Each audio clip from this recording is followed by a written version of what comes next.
নমস্কার, আমি শুভ। আপনারা দেখছেন জিটিভি, দ্রুত হচ্ছে সবার সাথে। আজকে আপনারা সবাই জানেন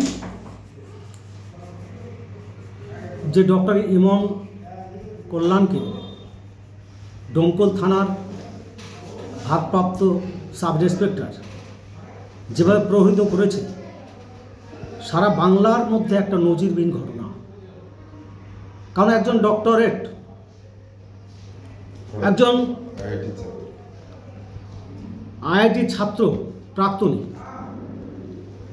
সামান্য একটা গণতান্ত্রিক প্রক্রিয়ায় যে নিয়ম, মানুষের যে অধিকার, সে অধিকারটা সেখানে বলতে গিয়েছিল এবং কথাবার্তা কালে তারা যখন না করতে চেয়েছে, ডায়েরিটা না করতে চেয়েছে, তখন তারপরে প্রহার করা হয়েছে।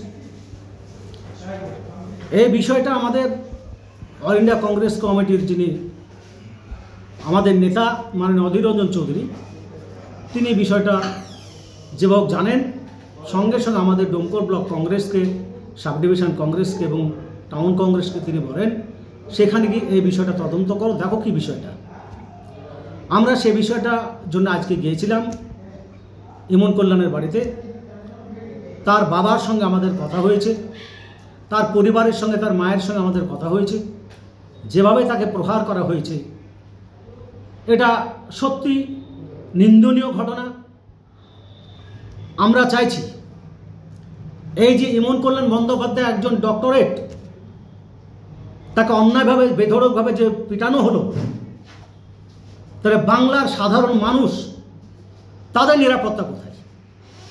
আজকে যে পুলিশের কাছে আমাদের নির্ভর, যে পুলিশ আমাদের দ্বিতীয় ভগবান হিসেবে আমরা পরিচিত, সারা বাংলার মানুষ, সারা ভারতবর্ষের মানুষ, সেই পুলিশের কাছে আমাদের নিরাপত্তা আমরা পাই না। আজকে সাধারণ মানুষ তারা কোথায় গিয়ে দাঁড়াবে? তাই আমরা চাইছি যেভাবেই হোক এই ইমন কল্যাণের কে যেভাবে মারা হয়েছে, সেই পুলিশ অফিসার আমরা শাস্তি চাই এবং সেটা নজিরবিহীন শাস্তি।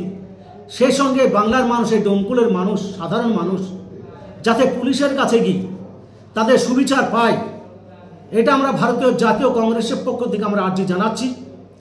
আমরা এর যদি সদুত্তর আমরা না পাই, তাহলে আমরা বৃহত্তর আন্দোলনে আমরা নামব এই বিষয়টাকে কেন্দ্র করে। কারণ এটা আমাদের জেলা কংগ্রেস আমাদেরকে যেভাবে আমাদেরকে ইনস্ট্রাকশন দেবেন, আমরা ডোমকল ব্লক কংগ্রেস আমরা ততটুকুই, আমরা তার ইনস্ট্রাকশন মতনই আমরা কিন্তু এর বিরুদ্ধে জেহাদ ঘোষণা করব এবং বাংলার মানুষ সুখে শান্তিতে থাক, এটা আমরা চাইছি।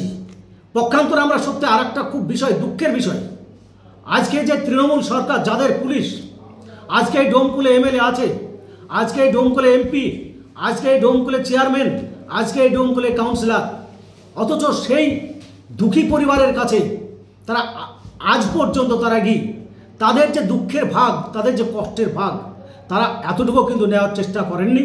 এবং আমি তাদেরকেও বলবো যে আপনারা যেভাবে সারা বাংলার পুলিশকে, সারা ডোমকলের পুলিশকে যেভাবে ব্যবহার করছেন এবং তাদেরকে পিছনে মদত দিচ্ছেন, এটা সবচেয়ে বড় অন্যায়।